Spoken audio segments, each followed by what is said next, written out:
Monty and Kevin, if they're not on the floor together at the time, do you have any kind of clues about what you might do? I think it was pretty stagnant without them.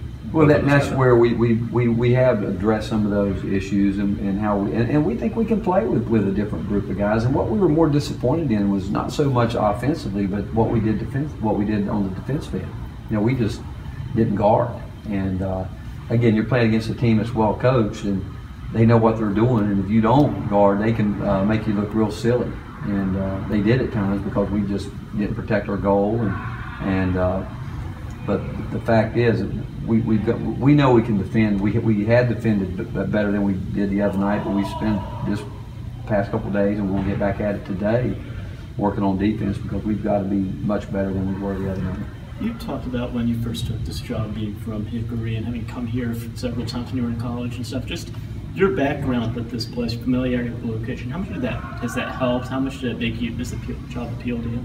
Well, I think when you think about the location, it's when you have been in Texas as long as I've been there, you go 4 hours in that state, you haven't left the state, and you normally get to Dallas and Houston, and obviously San Antonio's closer, but here you cover a lot of ground within 4 hours, and some really.